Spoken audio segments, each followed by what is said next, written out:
We'll talk. I've got the paper over here too, so I can kind of. You gonna start like reading through the obits or something? Well, dude, that could be a. Would our listeners like the obit? I mean, that'd be kind of a fun thing, man, to honor some of those who have gone before us. You know, that wouldn't be such a bad idea for an episode. That's a Halloween special. A little Halloween special. We only do it once a year, around the 31st. I think they'd give us a little leeway to do that. People have definitely been asking about it, so I mean, I think it's something we need to bring to the audience. All right. Well, I will. I'll grab the Chronicle and we can poke around a little bit and see what's going on.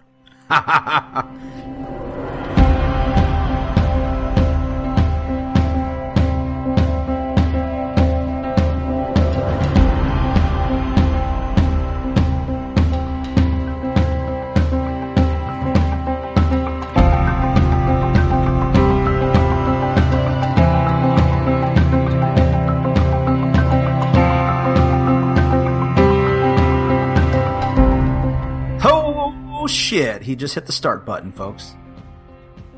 Let the party begin. Here we are, Coffee and Code Cast, episode X. That's right, episode X. We got a big celebration today. We've reached our Xth episode. Kind of in true... Like all the big guys do this, Kyle. You skip over 9 and go right to 10. We talked about this. We actually talked about this on a couple of episodes. Talked about it earlier, I think, one of the first episodes. Why is it that Windows doesn't have a Windows 9? There's no iPhone 9. I had looked this up at one point in our show because we wanted to kind of find the solidified answer, and most of them seem to be versions. They want to hop to version 10 because they want to have some major milestone version. So they'll just be like, they'll go from 8 to 10. Or in our case, we go from 8 to 10 as well, because we have a major milestone that we're celebrating here, right? Damn straight. We got our first guest is on the show, Mr. Joseph Bully, a esteemed colleague, good friend, fellow software developer. I'm going to let him introduce himself. Mr. Joseph Bully, welcome to the podcast. Hey, how's it going? My name's Joseph. I'm a software developer, and I'm here. Just for the record, this is the second time we've done this because I fucked up, so it's my fault. Kyle forgot to hit the record button. I mean, it's all in the details. Yeah, I said some nice things about you guys. You're not going to get that out of me again? It took a lot to muster that up the first time. I understand. It's asking a lot. I can't inflate your guys' egos too much. Oh, he's taking a line out of my book. Well, all right, Mr. Bully, I'm going to put you on the spot a little bit. I've got a new game that we want to play here. It's something that I want to introduce, a little get to know you better. I'm calling it How I Dev, hashtag How I Dev. And so I've got a few questions for you. Not too many curveballs, but just a little bit more about your dev style, what you're up to. I have some questions. I think it would be interesting to know when we bring people on, and even if you're not on the show, use this hashtag and let us know how you dev. And so I've got some questions like about your dev environment, your setup, your beverages of choice. It is a coffee codecast. So we have to mention something about coffee or at least about beverages, favorite music, stuff like that. Hashtag how I dev. So yeah, we'll let Bully start it off and then, we'll let Kyle get in there. And I might do it. I don't know. We'll see. All right. Favorite music is the first thing, right? Yeah, like when you're in the zone, when you're in the zen state of software development. Well, I listen to a lot of different things, like ranging a far variety of music. Right now, I've been really digging Odessa. It's originally a local band. They started in Western Washington University, and they're kind of like chill electronic music. They're actually coming to Seattle in March, and I got tickets to go see them, so I'm pretty excited for that. Familiar with the band. Did not realize they were from Western Washington. Yeah. I have a lot of people I know are going to that. They're like pretty popular. They released a new album a couple months ago. It's really good. Excellent. Okay, so Deza, any other playlists or what do? Do you Spotify? Oh yeah, Spotify Premium. Spotify Premium. Okay, excellent. I do, I listen to like electronic music, and then I'll also listen to like a lot of podcasts. I listened to the Vergecast today. It's pretty good. Awesome. How about, I don't know, beverages? Are you a coffee guy? Coffee, tea, water? Coffee in the morning, water for the rest of the day. Oh. How many cups? Of 1 cup of coffee, double shot espresso made by our espresso machine. Oh, shout out to the Breville Quote Yeah. Wizard coffee machine. That thing is clutch. They get the good shit when I leave. See, like when I was there, it was just like diner coffee, in the little foil bag that's been sitting there for 9 months. Yeah. I remember one morning somebody was making espresso when I went in to go make mine, and I was like, I don't have time for this. And I go upstairs and have some of the coffee, and I was like, ugh, it's terrible. On the topic of coffee, by the way, I want a big shout out to our buddy Simon, our big fan since episode 1, sent some beans over for the holidays over to the Coffee Codecast. Cracked into said beans this last week, and I'm very impressed. Very good stuff. I believe it was actually the Rwanda blend. I called it wrong the last time, but it's a reserve blend. And it was my first time having reserve beans. And I enjoyed the hell out of it. It was great. I would do it again. Send about half of that bag my way, will you? Yeah, I can bring it. I'll throw it in my bag. I'm making a trip out to Seattle tomorrow. I can bring some out there for you. There we go. Yeah, you're not a soda guy. I don't think I ever see you cracking a soda or anything like that. I allow myself 1 Dr. Pepper a week. I figure since you're sitting at a desk all day, just like you're only moving your hands, and it's not like as active as a lifestyle as I led in college, I need to compensate with my food choices. Probably a good tip. Yeah. Very interesting. A 1-cup coffee guy and a water the rest of the day. Very good. Very showing some good restraint here. I'm impressed. Tell us a little bit about your office setup. Well, I have one of those big 4K monitors. It's pretty nice. I have a mechanical keyboard. We got a bunch of those one day at the office, and I don't like my mouse a whole lot. It's like a little wireless, like Microsoft mouse. I think it's mostly for travel, but I use that as a desk thing. And the one thing I will recommend is the large mouse pad. I think Kyle got one of those after he saw mine. Is that like the wide one that covers the keyboard and the mouse? Yeah, I have one of those at home. My one at the office is like smaller. It's probably like a third of that, but it's still pretty nice. Ah, okay. You already covered the old mechanical. Yeah, sweet. Anything else that you want to tell us about for your perfect Zen state? Do you do any kind of stretching or anything? Do you have a stand-up? No, you're a sit-down guy. Sit-down guy. I don't know if I would stand up. My legs get tired. I don't know. Nah, I think I'm good. Cool. Well, we're really happy to have you here today, Joseph. I know we're going to at least have you on as a guest today, and who knows, maybe have you back on other episodes if we don't scare you off too much. We'll see how this goes. We'll see how it's received. Yeah, well, yeah, exactly. So for all of our listeners out there, let us know. Give us some feedback on Joseph Bully. Give us the old yay or nay. And also, too, we want to get our listeners involved a little bit more. So play along with us on our little segment, How I Dev. Hashtag How I Dev. Let us know. What are your secrets? What does your Zen state look like? Music, beverages, coffee, tea, office setup, mechanical keyboard, whatever it is. Let us know what you use in your environment. I think one other thing to note too is, to Bully's point, is that it's going to take a minute to figure out how it sounds or works or feels. We had a little snafu here earlier where I forgot to hit the record button, and it was a little rough slog there for the beginning. And that's probably going to happen just as we try and figure out how to work with 3 people instead of 2. So there's going to be bumps in the road, or it's going to change a little bit. So just got to figure out how we want to proceed. And it's going to feel uncomfortable for a while, I guess is what I'm trying to get at. Long story short. Okay. Yeah, that's the way we do things here. I mean, we're all about change. Change isn't always comfortable, is it? So, we've done 9 episodes. We've made a few changes along the way so far, but I think this is good. The reason why we wanted to bring Joseph on too, other than just because get that young youth perspective here. We had that episode on net neutrality a few back, and Joseph had some good feedback for us think I mentioned this already, but he has some good feedback for us and just challenged us on a few points and seemed to know a lot more about it even than we did. And so we said, this is what we want to do. We want to have more diversity on the show in terms of opinions and experience. And so we're looking for other points of view. We're looking for other topics that are interesting to bring on the show and cover. So this is our first attempt at it. KJ, you got anything else for us, or should we move it along? Let's move on to show notes.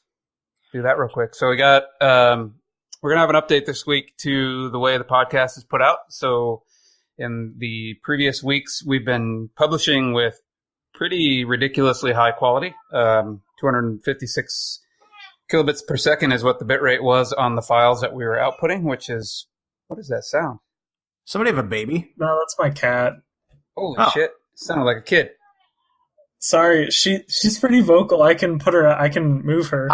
I thought Bully left a couple questions off of the How I Dev part there. There's a little get to know you I didn't know about him. I dev with a pack and play right next to my desk. That's awesome. All right. Now that your cat shut the fuck up, where was I? I was talking about the quality of the show is really, really high. We were publishing at about 256 kilobits per second. Damn. As a bitrate, which for us, who listen to it on some pretty decent speakers and that sort of thing, especially you, Mike, I think, who has the whole DAC amp and all that kind of thing, it probably sounded really, really great. But for the vast majority of people who listen to it on earbuds or whatever, there's no perceivable difference really. So we're going to cut that down by a pretty significant margin. I think we're going to start publishing at 64 kilobits per second, which will make the files something like a quarter or something like that. I mean, they'll be like 30 meg or something instead of 130. So just keep an eye out for that. If you notice anything, if it sounds like crap, let us know and we'll up it a little bit more, but hopefully that'll save some space for people and for us as well on our hosting platform. Yeah, we're trying to find the right balance between quality and convenience and price and all of that kind of stuff. Like if we don't need to have it that large, we were hitting ceilings on our hosting cap pretty quickly with the number of podcasts we're doing right now. So if we don't need to have it that high and it can give us a little more wiggle room to post at our current rate, then I think that's a good thing. So we'll give it a shot and see how it goes. The test run didn't seem that bad. We did a little trial run downsizing a few of the earlier shows, and I thought there was very little difference, so I think we're okay. Yeah, for me, I couldn't hear anything, but I think you caught a few little artifacts, but you got a pretty nice setup. Yeah. Anyway, that's the deal. Let us know what you hear about that.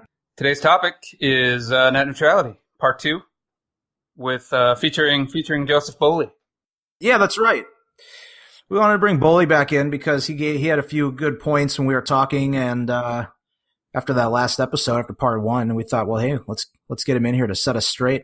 Why don't you set us straight? Set the record straight, Bowley. I'll try and set you guys straight. So I actually thought you guys did a pretty good job at doing like the surface issue of net neutrality and kind of like what happened in the news. But I've been researching it a lot, and there's like a lot more that kind of goes into the policy here that the FCC changed and how it got to the way it was. So I'll start with a little history. So the FCC is the Federal Communications Committee, right? And they regulate commission, yeah, and they regulate a large swath of telecommunication industries, and they're all classified under different titles. So Internet can be classified under one of two titles, Title I and Title II. Title I makes them an information service, and Title II is more like of a utility service. Basically, historically, Internet has been regulated under Title I for a long time, but we've always had net neutrality rules. Verizon won like a pretty crucial court case a while back that basically said you can't enforce net neutrality rules under a Title I classification. So they were moved to a Title II classification, which makes them a utility. And other things that are regulated like this are electricity companies, telephone lines, and things like water are regulated like this. And when was that done? That was done in the Obama administration, right? Like sometime in No, what time? When was that? That was like 2010, maybe. I think the court case took a number of years. Verizon's suit against the FCC took a number of years. And then after they won that lawsuit, a couple months later, like within half of a year, I'm pretty sure, they were moved to a Title II classification and the net neutrality rules were reinstated. That was decided in January 14th, 2014. Oh, okay. it wasn't around very long in Title II when they wanted to get rid of it, right? I mean, there was, because I think the first push to repeal net neutrality would have been about 3 years ago. Yeah, it's been going on for a while, but it hasn't really caught any traction until the Ajit Pai, the new head of the FCC, was appointed. And Title II is kind of special too because it basically regulates these markets like a monopoly. So a lot of people think internet service providers are a monopolistic industry because it's expensive to lay down lines. And you only really have one or maybe two choices of internet service provider if you're lucky. And so, like electricity companies are a great example. They're regulated kind of like this, and they aren't. Electricity companies are regulated more heavily than internet service provider companies. So, like under Title II, if the government really wanted to, they could regulate exactly what pricing schemes Comcast or Time Warner could sell internet to people. But they haven't done that. So yeah, any questions for that portion? No, I'm following along. Yeah, that's good. Some good additional clarity on it. It makes sense, and that was one of the things that we talked about last time too. It makes sense that it would be treated as a utility. I think that for a lot of reasons, right? Infrastructure costs being one of them, and because of the limited options. Mm-hmm. And not only that, but I think we alluded to it. You know, everybody needs it. It's you can't, I don't know how people get along these days without internet, right? Everything requires internet, whether it's a job or signing up for another utility, right? You need the internet to do these things, generally speaking. So it needs to be treated as such. Yeah, and there's some element of that. We didn't really get into it, but there is some level of access at the community level. I know that libraries have terminals that you can access and they're free, right? Like your taxes pay for that. You can go in and use a machine with your library card or even rent a laptop. Like those things do exist, but you know, this is a bigger issue of just making it fair and accessible to the masses, right? So there are arguments that people have made for moving internet service providers back under a Title I regulation. And so I was going to go over a couple of those. One was the regulation of pricing schemes. The FCC could tell Comcast and Time Warner and AT&T and Verizon basically exactly what they can price internet at. And there's not a whole lot of support for that, and they haven't done that, which could be a good or bad thing. But there's not a lot of support for that from who? From the ISP companies. The ISP companies definitely don't want the government to tell them what they can and can't sell internet rates at, I guess. And because they make less money. And I don't think there has been a lot of support for that from the public either. Like it's mostly been a fight for net neutrality, and then I feel like the public has kind of backed off at that point. Like that's the line we want to draw. And when, I don't know, under Title II, it could be that we say, internet should be priced less, and you have to sell these certain packages to consumers to make it more accessible for everyone.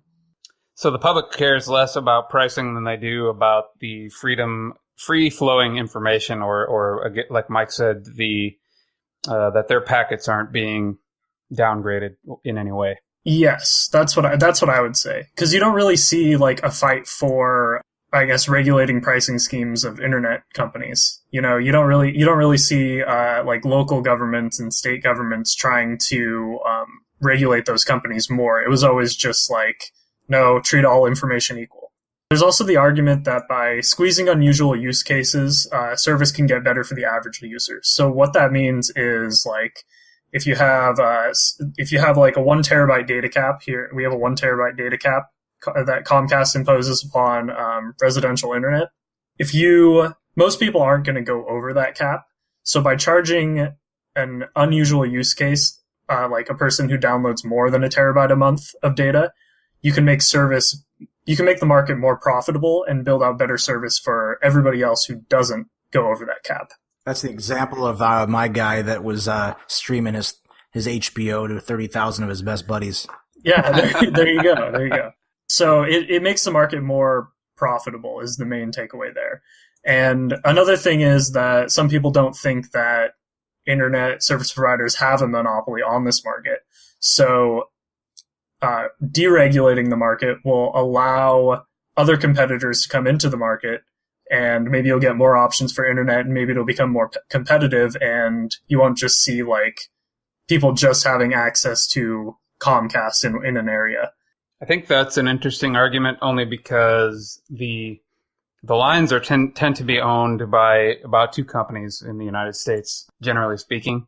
So unless they're going to get into the business of some sort of really wide broadcast wireless, or satellite, I guess, it's going to be incredibly expensive for somebody to get into the market, even in a small way. So some people don't think that there's a very high cost to getting into the market that way, but a lot of people think there is, and there's an argument to be had there. And I think those are the three main arguments I made for moving internet service providers back to under a Title I regulation. I also have a section for arguments for rating ISPs under Title II.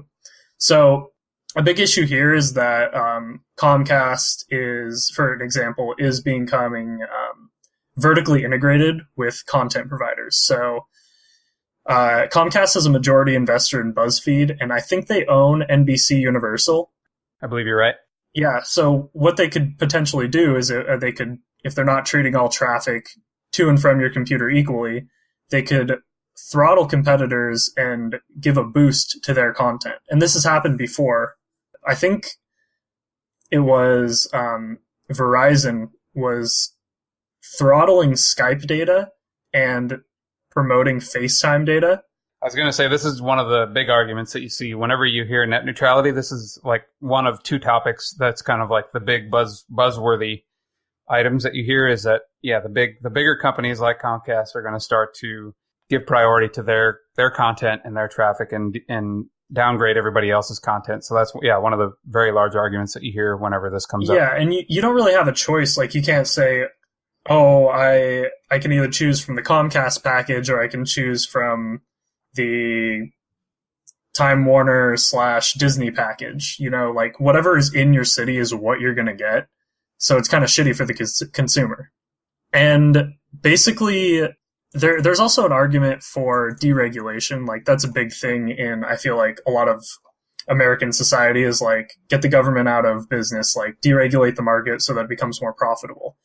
And my response to that is that you're not really deregulating the market, because you're taking away government regulation and you're allowing the company to regulate what you can and can't do. Regulation isn't going away; it's just being delegated to the company at that point, to the ISP. Not that would be my argument there. And I can clarify on that. Like, you're deregulating one market, but the cost is going to come from a different market. So, say you have a mom and pop shop that is trying to compete with a Comcast-owned content provider. Most people are going to go to whichever website has the better service. And if the mom and pop shop is getting throttled heavily, then they're going to have a harder time entering into that market and competing with the Comcast shop. Right. I think Mike alluded to this in the other episode where he was kind of comparing YouTube versus, Coffee Code Cast Tube. YouTube's going to have a dramatic advantage and be able to create business partnerships with, whatever large company, whereas a little startup like Coffee Code Cast Videos or whatever it is not going to be able to make a splash in the market because they're going to not have the deals worked out with the major companies. So I think while you might be making the internet service provider market more profitable, it's at the cost of the profitability of other markets. And it's my argument that the open internet promotes business opportunities and innovation in those markets, and the profitability in those sectors is going to outweigh the cost of net neutrality regulation on the ISPs. There's also the fact that, like, if you're arguing for more profitability in the internet service provider market, there's also been conflicts of interest in the past, because Comcast has actively lobbied against municipal internet services in towns across the U.S. Like Fort Collins is a great example right now. They're trying to pass a bill to get municipal internet service, and there's a bunch of ads floating around down there that are basically paid for by Comcast. And I can send you guys a link to those actually after, if you want to include that. I guess that's the crux of my argument right there. That's basically what I came to say. There's other issues. So not only you're saying they can effectively stifle other competitors by throttling them, but they're actively marketing against them in this case as well. Yeah. So they're not only are they using their infrastructure to throttle competitors, they're also using the money that they're making off of their infrastructure to advertise against competitors and make it harder for people to enter the market anyways. And so that's why it's kind of counterintuitive, because on one hand, they're arguing that deregulating ISPs will make the market more profitable and promote investment into that market. But then they're also fighting against competitors. Oh yeah, another thing was, like, a large amount of money went into lobbying for this ruling from those companies. I cited an example where Verizon and AT&T both spent over $250 million each lobbying to make this change. And so I feel like that's, like, anti-consumer as well. Clearly a huge motivation for them to spend that kind of dollar. Yeah. A couple other points that I was making was, like, internet service providers currently have the lowest satisfaction rating across all industries surveyed by the American Customer Satisfaction Index, with an approval rating of 64%. No surprise there. I don't think anybody's surprised by that. Well, and that's why I have a problem with the way that repeal was written, because it says really more or less, like, to paraphrase, like, kind of in a good faith effort, the ISPs are going to enforce these things as they see fit, right? Like, I don't remember the exact language. I have to look it up again, but it was when you're talking about something with that kind of 64% approval rating, if 40% of the people don't approve or are not satisfied with the options or with the service that's being provided, I don't have a lot of confidence. If that's happening with net neutrality in place, then I don't have confidence that those scores are going to go up. They're going to go down even further, giving control to the ISPs. There's also a large public outcry, like, against the net neutrality repeal coming out, and it was kind of ignored by the people in charge. Yeah, you saw on websites all over the world, basically, gigantic banners and ads and different things that people were putting up to bring attention to this issue. I mean, it was crazy. Like, I remember looking at Reddit on the day, I think it was a couple days or the week before, and every subreddit had a topic that was on the first page with just like a link to one particular site that talked about this thing, that had link on how to contact your representative or numbers to call, et cetera, et cetera. So yeah, there was a crazy outcry, but it was totally just ignored. Yeah, it was kind of crazy how, and there was also the issue with, like, people were finding on the comments on the bill on FCC.gov, people were finding, like, dead relatives had commented in favor of the repeal, and so wow. you could say whatever you want about that. Nobody ever found out who exactly did that, but there was somebody with a vested interest promoting a certain viewpoint. Interesting. Yeah, I didn't hear that. Fascinating, Bully. Fascinating. I have a personal thoughts section if you guys wanted to do personal thoughts. Well, my personal thoughts are that I think internet should be regulated just like a utility, instead of going the direction we're going or staying where we were like a year ago. I think it's feasible that we could go further and actually regulate internet like a utility, just like electricity, roads, and water. Because I feel like everybody benefits from its equal use. And it's a lot like those markets. It's very hard to lay down infrastructure. Yes. Everybody, business benefits from the internet, people benefit from the internet. And I feel like even though it is considered a luxury now, eventually it will be as integral to life in modern society as electricity, roads, and water. Well, it's already that way in my book. Education, right? Education's a fundamental piece, and the internet delivers that. Textbooks, courses, video. I don't know how you grow up without the internet and education, K through 12 education today.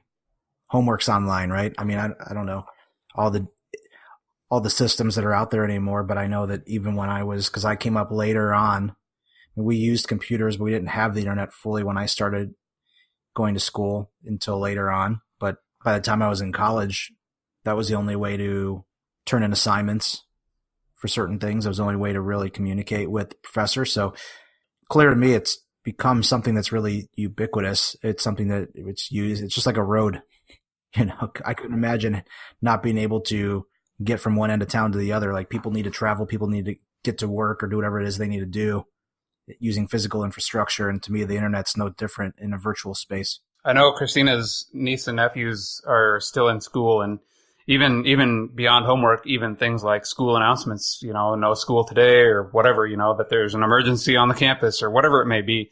Those are all broadcast via email or via the website or other electronic medium. There's not really any other way to get that information. So again, to your point, I don't know how you get along today without internet. Yeah, my mom is even a kindergarten teacher and uses online resources to teach students now. At her school, I'm pretty sure that all the students have iPads that they bring home, get homework assignments, do lessons on, and it's been really beneficial, she said. And so I can't imagine, like, you roll this back and you're moving back like 5-10 years in terms of just educating children. Yeah, that's a good example why it needs to be a utility, why it needs to be regulated. And if you have people that want to abuse the hell out of it, you just charge them commensurate with their usage, right? Like, then now you're going to have a big bill. If you want to run the heat and have a 120-degree house, you can. 100 degrees. If that's what you like to do, you're going to have a $1,000 bill. Mm-hmm. Yeah, that gets back to the whole fairness thing, right? It's kind of fair play to everybody. So pay for what you're using. Yeah. Well, good. That's helpful. It's helpful to make that distinction between Title I and Title II. That was more of a mucky area for me that I hadn't explored as in depth. So appreciate that. And just the other insights you had on that. So that's great. Thank you. Yeah, I feel like a lot of the focus was on like the surface issue of equal rights for content along lines, but not a whole lot of articles or points of view that I was reading into really got into how we went from 10, 20 years ago to where we are now, and like the history of it and the legality and why both sides of the argument and why I think the way I do, I guess. Well, on that note, one more piece before we move on, I want to talk about is just the future of the issue, because even though there was a repeal, this is far from over. There's been a lot going on in the news in the last week or so, a couple weeks. Big tech getting involved. State government now is getting involved, joining the fight to protect net neutrality. I know in my new state of California that one of our senators had released proposed some legislation this week to enforce net neutrality at the state level. There's also the Congressional Review Act that's being used. Yes. Yeah, there are a few pieces that are out right now. This is where I'm going to get a little iffy. This particular piece I'm talking about, it was Senate Bill 822. Senator Wiener in San Francisco promoted dueling legislation stating that the legislatures intend to effectuate net neutrality in California utilizing the state's regulatory powers. I read about that.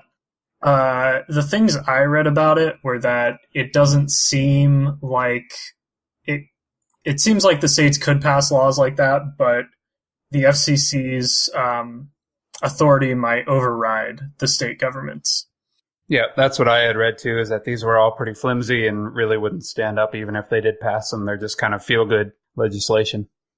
Yeah, it's more of like I think it's more of like a point that they're trying to make rather than something that's actually going to work, which is fair. Yeah, we'll see. I mean, this is a broader issue, but the same sort of thing is already happening with federal versus state legislation of marijuana, for example. So I know that Trump now is trying to put other restrictions in place to tell the feds to ignore what's going on at the state level. I think it's his attorney general, not necessarily him, but well, he's pushing for it. There's a point of view that he might be trying to put the squeeze on his attorney general that promised he wasn't going to touch state regulation on marijuana is going back and trying to touch state regulation on marijuana. Yeah, very interesting. So anyway, there's that outlet. There's other things going on too. There's a lawsuit right against the FCC from, I think there's some big tech in there, big tech, Etsy, and who else is in there now? There's a few others. Yeah, I heard a number of companies, but I can't recall the names right off the top of my head. I thought Apple was one of them. Well, there was some of the big dudes, some of the FANG. That's what they call them now. FANG. Familiar with that? No. Facebook, Amazon, Netflix, Google. Wow. Netflix is in the top 4 there, huh? Netflix is very profitable. Netflix is in like the top, I want to say 15 most profitable companies. Even when they were back doing DVD business, they were profitable. Yeah. It's kind of crazy. I wouldn't have counted them among that kind of profitability. Because when you think of Google, you think of like, given Google's much more profitable than Netflix probably, but I wouldn't have ranked Netflix among them. Yep. No, I wouldn't either. That was surprising to hear that they would be in the same leagues as those other companies. Yeah, so Etsy's filing a lawsuit. I thought they did file it already, or they're in the process of arguing that their seller community is directly impacted by the order, urging the FCC to adopt strong net neutrality rules. And they're getting some other giants, Facebook and Google, aren't going to sue on their own. They can't technically because didn't file comments when the FCC was debating the repeal, so they're not eligible to petition. But they're joining. A lot of the big brands in Silicon Valley are joining, striking through lobbying organizations, backing up Etsy. And even there's another component to it as well, with it being midterm elections this year. They are trying to just get a massive rally from the younger generation, from the millennials who are not happy about it overall, to hopefully turn over some seats. So if it's not immediately overturned or reinstated, however you want to say it, through the lawsuit, then there's other means too, right? Like, let's just turn over some of those. I think in the Senate right now, it's it's a majority of 2 on the Republican side, and in the House, I think there's 24 seats are needed to turn it over. So I think you're trying a couple different angles this is going to be an issue that's going to be going on for a while. Yep. Yeah, I think that is exactly right. I think this will be kind of a back and forth issue, kind of like a lot of them are. As soon as another president sits down at the table, this is going to be one of the things that they're going to want to turn over right away. It's going to be one of their first items of execution. So yeah, I think there'll be a whole lot more that we'll hear about this over the coming weeks, days, months, and years. And I think that was a very good roll-up. I think that was a good deep dive. I think that's a lot more information than I knew about it or wanted to know about it. Oh, man. No, it's fine. It was good. I was just kidding. I think, Chipper, you got to head out here shortly, right? What I'd like to do, we don't have a whole lot to talk about, a whole lot else to cover here, but it's exciting. I want to bring up some of the stuff that's happening at CES already, even though it just started. Today is the first official day of the Consumer Electronics Show in Vegas, but there's already been some really cool products that have been announced and things coming out. So why don't we talk a little CES? Yeah. So you said it just started today. So there's been I've seen a ton of these items pop up, and I didn't know I had assumed that the show had already started because I've seen a lot of these items that you've got listed here. So how are these? Are these getting like previewed on the floor, or why are these already? Why are they already known about? Well, this is interesting to me. It's a good point because the XPS 13 is a good example of this, right? They were going to wait until CES to release details and pricing of the machine. They did a sneak peek back in late fall, early winter, this late fall of the changes, but they were going to hold out until the show. Well, they did a little bit of an about face on that, and they announced the pricing before the show even started. So technically, people started showing up last week. There was some press events and some other things going on starting Sunday. So Sunday night, Sunday afternoon, Sunday evening. But then, Monday, Tuesday, I believe Monday was a press event as well. And I don't think it was open to the general public. So I think today was the first day that it was generally open to the public. So the first item you have on here is this is different actually. I guess I forgot that these were different items. The first one is the LG rollable OLED TV, which... Yeah, have you seen this? This is pretty badass, actually. I saw just a short article about it where they kind of showed it, kind of in almost like you'd think of a rolled up newspaper, right? Exactly. It looks like it's in a housing that was kind of like, the way I thought of it, it kind of looked like a housing that you'd have for a projector, like one of those motorized projectors, except it's not hanging from the ceiling. It's just sitting on a table. And then, it kind of rolls out. It's a 65-inch that they had on display, and really very neat looking, full K resolution, rollable 18-inch display panel. Didn't look any different than other OLED TVs from people that were there checking it out. They know how much it's going to cost?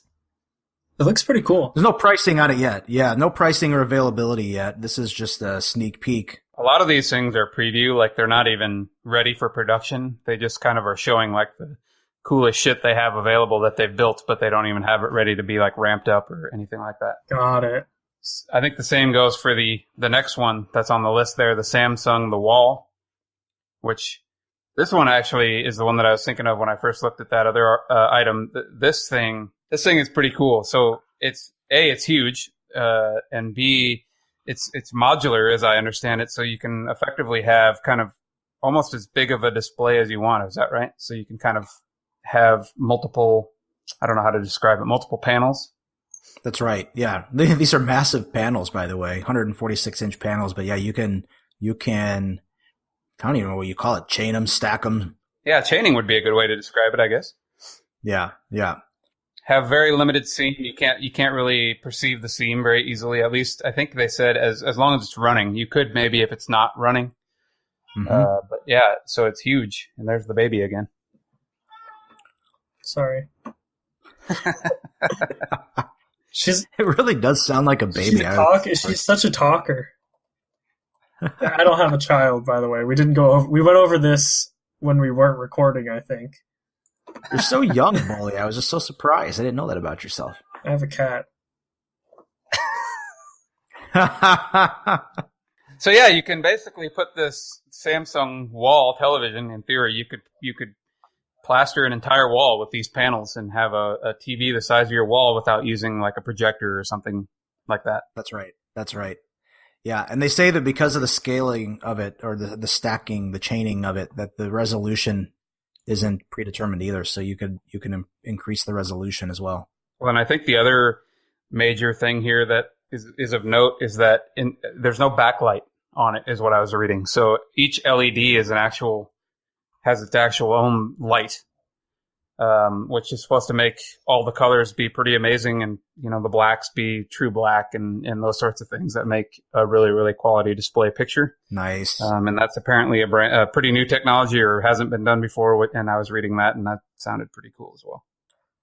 Awesome stuff coming out on the TV front. There's always new TV stuff, but I've been waiting for the rollable LED, and this stackable thing's kind of neat too. I don't know how I could stack it unless I had an auditorium in my home, but I still like it. Still cool shit.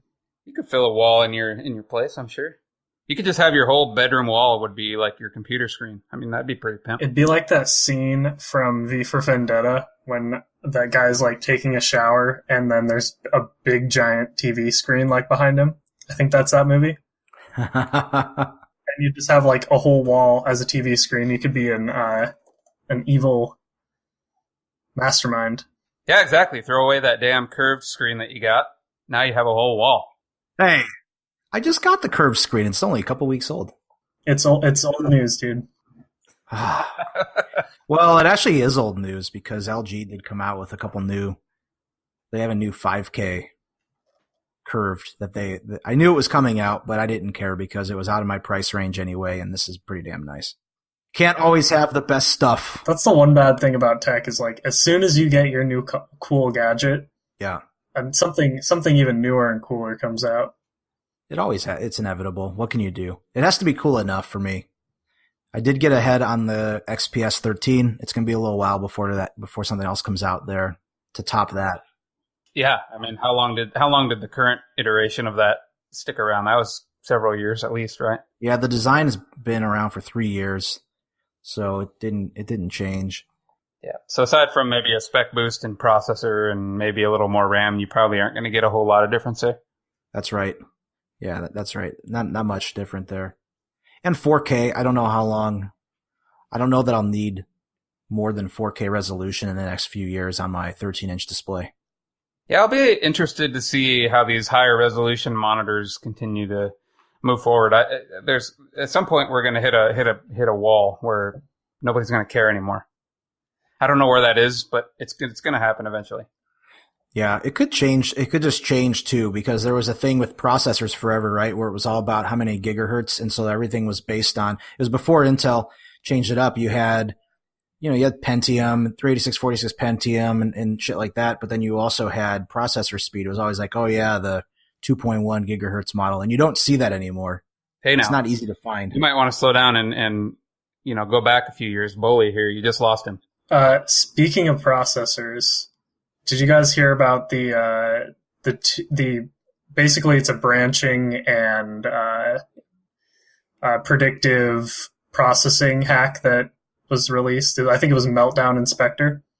Oh boy, that's a big topic for another show. Yeah, I would love for you to lead the charge on this. There's so much coming out about it right now. I read the first portions of the Google papers about those, and basically, the only thing I'll say now is that it's not just Intel that might be affected. Yeah, I want you to explain that and give me the short version of this, because I want to get into it deeper next time, so I don't give too much away. But what's going on there? It threw me for a loop because it started out being an Intel issue, and then I recognized that Apple said, "Oh, all of our phones are affected," and so got me wondering. Do you know, does Intel make the A9 chip and the A series chips for Apple? So this is technology that's been out for years and years. Basically, like, I don't know the exact term for it, but I'm going to call it predictive processing and like branching is the idea that your processor, you don't want to get caught into a locking mode. So like if one of your processes depends upon another process to finish, say you're executing one function, and while that function's running, you don't have enough data to execute your other function. Your processor will actually go forward and say, well, if I'm stuck in this loop and I've been doing the same thing for a long time, so I'm going to keep on executing ahead forward in this loop. And even though I don't have, I can't go to this other step or I'm waiting for something else, I'm going to do what I can while I'm waiting for other data to come back to me. And then when that data is ready, I'll finish the task and move on to the next thing. And so basically your processor will predict what it needs to do next before it needs to do it. And some of that gets into restricted memory locations like kernel memory. And and I'm really reaching because I don't know a whole lot about it right now, but basically if you can think of it as like you're gonna, I heard this on a different podcast, think of it like you're gonna rob a bank. Like, so you go up to the bank wall and you try and get in the door and the door's locked, so you can't get in. In an alternate reality, yourself would go up to the door wouldn't be locked, you would open it, go inside and find Kyle's Netflix password on the ground. And then the other you that got stuck outside the door is listening in on that other reality you that found the password, and that guy whispers the password, and you now know Kyle's Netflix password. Holy shit, I feel like I just took a trip to the Matrix there, KJ. Yeah, I hope I can give a better explanation in the future. No, this is cool. I would love to hear more about it. I think we should bring that one. Let's just make that a little bit of the teaser here for next time, is that we're going to get into a little bit more of this. It's been all over the place the last couple of weeks. These stories breaking. You call those Spectre, and was it our Meltdown and Spectre, right? Are the two issues right now? Yeah, and it's basically an exploit for an advancement in computing that's been around for 10, 20 years. And so if we stop doing the things that are exploitable, then we're going back a long ways in computing power. Yeah. Here, I found it. It says, explaining Meltdown to non-technical spouse. And then it says, in quotes, you know how we finish each other's Sandwiches. Sandwiches, yeah. No sentences, but you guessed sandwiches. It was in your mind for an instant, and it was a password, and someone stole it while it was sitting there fleeting. And then they respond, oh, that is bad. Yeah. So that's kind of a pretty basic way to describe it. Interesting. Yeah, I can't say I fully understand it yet, but I'd like to get into it a little bit more. I'll read the Google papers and report back.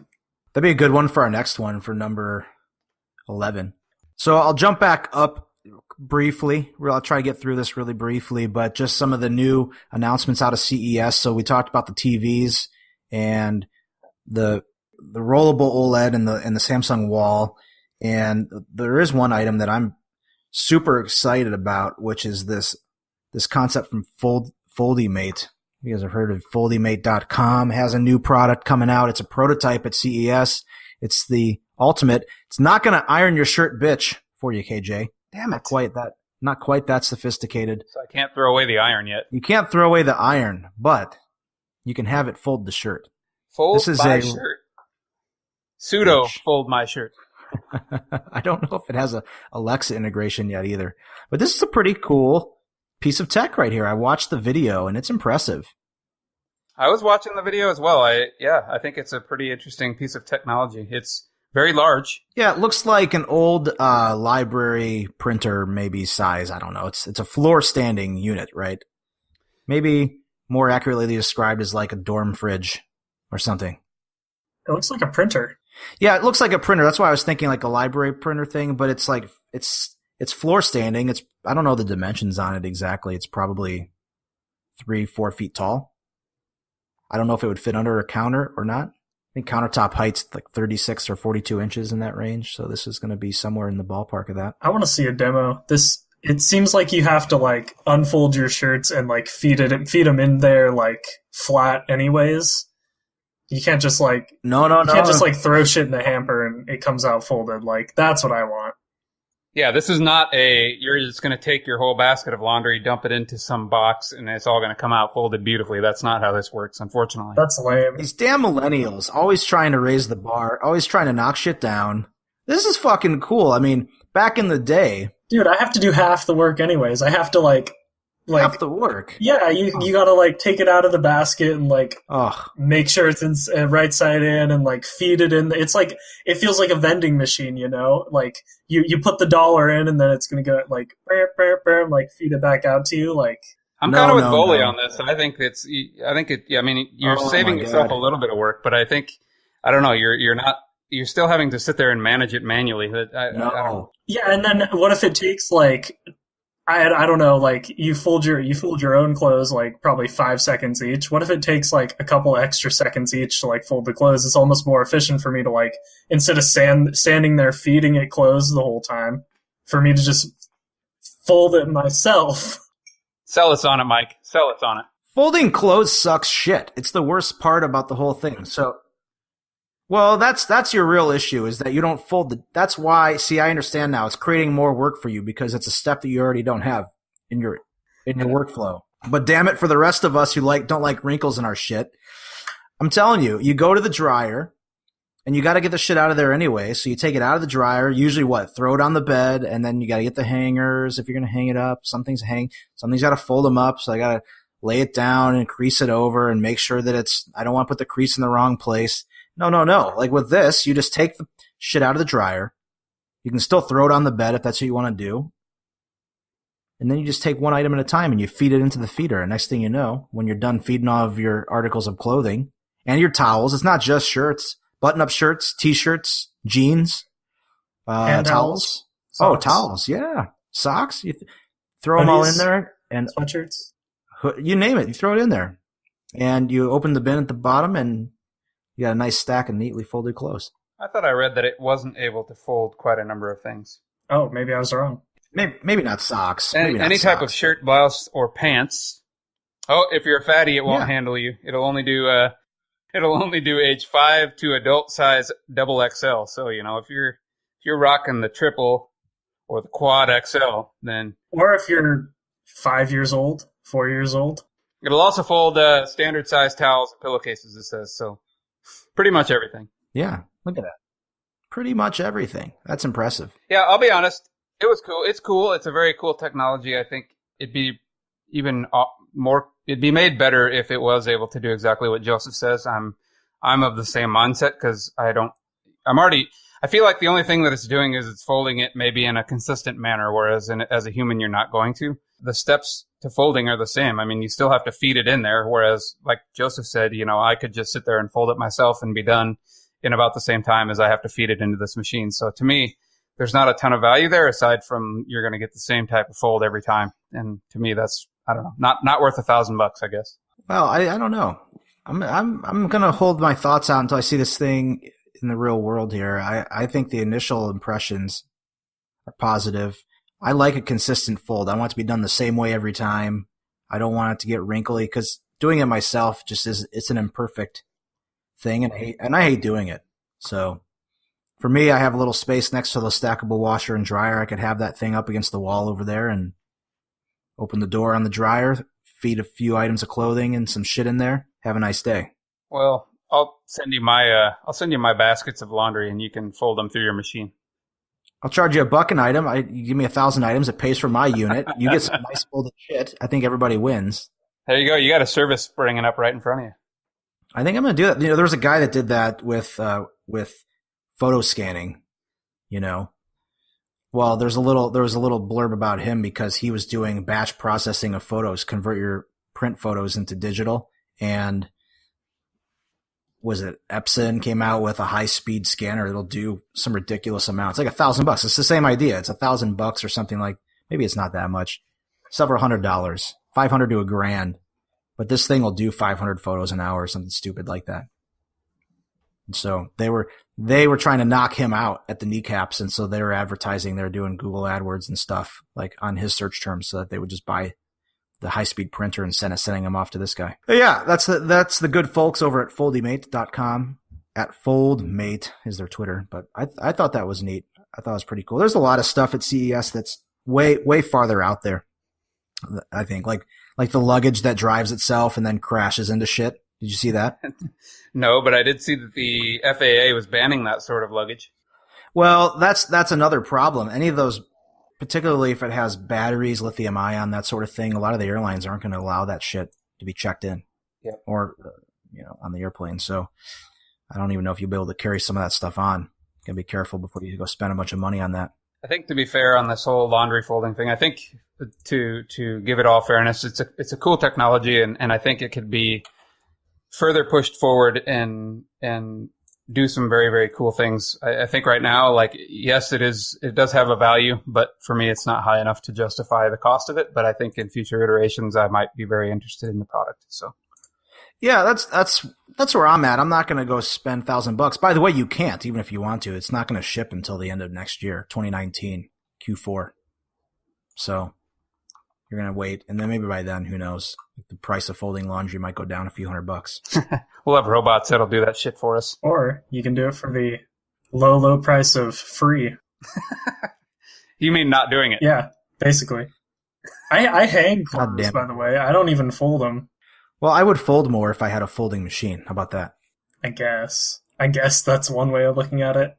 I would have a dresser, and I'd fold shit and put it in the dresser. Yeah, this thing was doing all kinds of crazy shit, taking people out at CES. I don't even know what was happening, but this is the robotic luggage. Okay. Had a little mind of its own. Is it just supposed to follow? I didn't read the article because of the fucking audio, but is it basically just following like some sort of wristband or something that you hold so it knows where to go, or what's the deal? Yeah, I guess. I have no idea. This isn't the deep dive, damn it, Kyle. This is just the high level. Here's some interesting shit at CES kind of a thing going on. Oh yeah, wristband. Yeah, you're right. You read a little bit more than I did. I didn't read a damn thing. I'm just that fucking smart. Very nice. What's Ripple?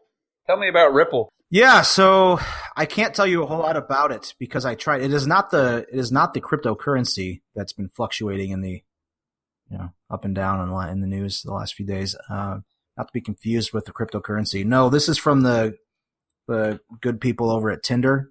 And actually, I didn't tell you this, but I went to school with one of the co-founders there, so I don't talk to him a whole lot, but he put this link out on Facebook, and I saw it the other day, and so I give him credit for the info because that's how I found out about it. But yeah, it's a Tinder-esque kind of application for social networking, professional networking. So think Twitter meets LinkedIn. Not Twitter. I said Twitter a few times. Think Tinder meets LinkedIn. That's what Ripple is.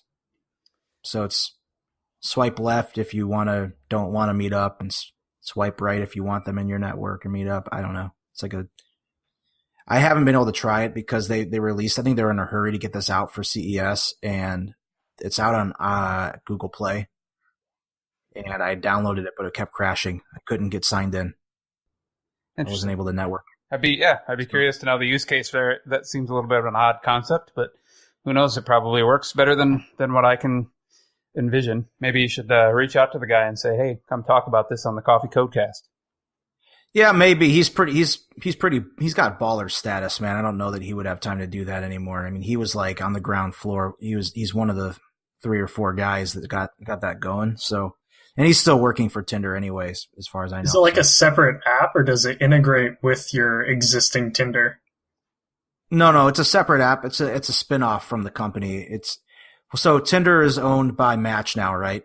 And so this is a Match sponsored or Match. It's behind the Match brand. They actually put a team together to do this project. Because there's some of those where they have like 3 different kinds. There's like the dating kind, the friend kind, and then there's like a group kind, and it's all rolled into one app. Oh no, that's not the intent behind this. This is really just supposed to be a LinkedIn separate app, separate interface. Yeah, it'll be interesting. It's very, very early and new. Like I said, I couldn't even get it signed in. The OAuth, the 2-factor auth, it would get me there and then it would crash. So I don't know. We'll just have to look for an update and try again. But yeah, I'd be curious to see. Incidentally, what I read though is that was discussed even before Tinder took off. The idea was that it wasn't just going to be about a dating thing. It was really going to be about social engagement on a more broad level. So how people interact and meet each other. And so I thought that was interesting. I didn't know that fact either. And that's all I've got. I think I've talked enough about this. There's been some cool stuff coming out of CES. It's very early. This is the first day open to the public. We're going to have a lot more to talk about on future episodes as more stuff comes out the next few days. So stay tuned for that. That'll be a little teaser for what's to come. What else are we going to tease out next time? We said that we're going to have another deep dive on what's happening with the processors. So yeah, I think that'll be a good segment. A lot of people, it's if we can distill it down to something that people can understand, because it's a very technical thing. It's a hardware related computer item that people don't know a whole lot about. So I think if we can distill it down into some way to explain it that people can understand, I think it'll be a good thing for people to know. Also, go update your shit, update your machines, update your phones, update everything. Update all the things. Yeah, I've been hearing that a lot. Update. Except your iPhone. Why not update the iPhone? Because they'll slow it down. Yeah. Well, yeah. Yeah, that's right. Don't update your iPhone if you want it to slow down. Did I tell you on that? I'm glad you brought that up. Actually, that should have been a show note. That was another thing that I brought up in my review of your guys' last episode. France actually has a lawsuit against Apple because planned obsolescence is against the law there. Wow. And I mean, I could be wrong on that one. So I call me crazy, but I think I already know who's going to win that one, especially since it's something they already admitted to doing and are fighting public backlash with their battery replacement thing. Big time. Yeah, it's going to heat up. But good thing Apple has a couple $100 billion in the billions bank. and billions of dollars. Yeah, they're getting it. They'll be okay. I'm not too worried about them. On that note, though, there was some good feedback I heard on Facebook. Actually, some in the comments section on our cast on episode number 7. One of our listeners there, he had put out, he'd gone to the Apple store to get a battery replacement, and they said, "Oh yeah, it'll be $29 and come back in an hour, it'll be done." And he came back in an hour, and they said, "Oh, we couldn't actually replace your battery, so we're going to give you the same phone for $30." Still charging the $29, but they gave him a replacement. I don't know what it was, an iPhone 6, 7, whatever it was the same model, same size. I hadn't heard that before, so I thought that was interesting. I've had that experience before. They're pretty good about that. If you have a repair that maybe they can't get done in a reasonable amount of time, or maybe, I don't know, if they don't have a technician available or whatever the case may be, they have a whole stock of I think what they amount to is refurb phones, so they'll give you a refurb instead of making you sit there and wait. So I've had that happen to me a couple times. Certainly I've heard of it on the warranty side, but I assumed it was out of warranty. I could be wrong about that, but that's nice. They're taking care of their people now anyway. That's good. So, fine folks at Apple. Well, that brings us to the end of our show here. Is there anything else we want to talk about today? I think we kind of run out of time. Yeah. So reach out to us on social media. Let us know. Let us know what you think of Mr. Joseph Boley on the show here. Do I gotta do a self-plug on my Twitter? Sure, why not?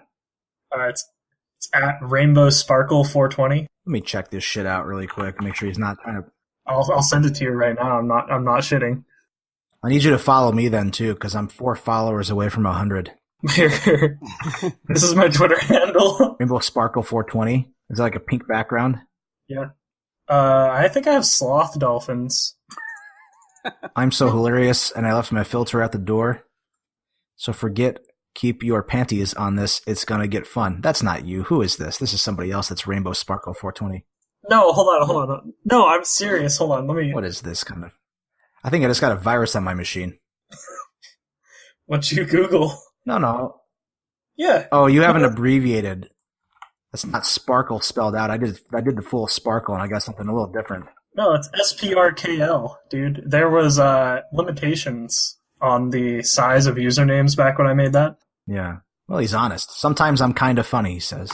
Yeah, that's good. Yeah. I've got a picture of Pat on there. Got a couple dogs. Yeah, look at those puppies. Look at those puppies, yeah. Awesome. Well, I'm following you now. This is great.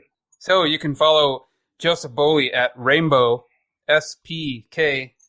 SPRKL. No. SPRKL 420 on Twitter. Follow him up. Yeah. Rate us on Facebook, or rate us on all the services. Rate us on wherever you can. SoundCloud, iTunes, Google Play, etc., etc., etc. Reach out to us. We'd love to hear from you. Email us. We did get the URL working, www.coffeecodecast.com. We did. It is working now. All the episodes are available on coffeecodecast.com. And listen to the more recent ones if you're a new subscriber, because we've had a few people mention that they've listened to the first few, which I think are pretty rough. So hopefully you've made it to episode number 10 or any of the more recent ones. I was going to add a disclaimer that I made that Twitter in middle school, so don't judge too hard. What, like 4 years ago? When the fuck was this? Oh my god. March 2013 is when you joined. You fucking... It was 4 years ago. Oh, maybe yeah. I made it in high school then. Oh, listen to that. It's 2018 now. It's 5 years ago. 5 year, almost 5, 4 and change. Yeah. That's why we gotta fact check shit around here, because people try pulling this stuff on us all the time.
guys both went to religious schools, right? I think so.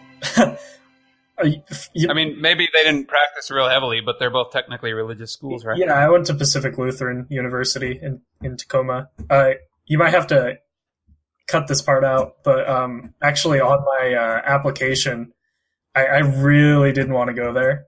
And so they asked for what religion I was, and I put Satanist. And you got it. And I got accepted. Well, we need diversity in our program, so let's bring him in. Yeah.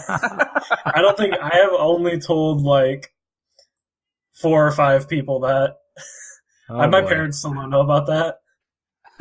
So are you asking that we kindly remove that from the record, or maybe it's okay? Yeah. I don't know. I think he has no comment on that, Kyle. So why don't you just use that at your discretion there? Yeah, use your own discretion on how my work colleagues or future jobs might take that. I guess I don't know. I don't know too much about. Oh boy. Well, Mike and I already have 7.5 hours of bullshit out there that people can use against us. So you might as well have some. Yeah, we might have a little dirt on you. I mean, it's only fair. There we go. You can blackmail me with that.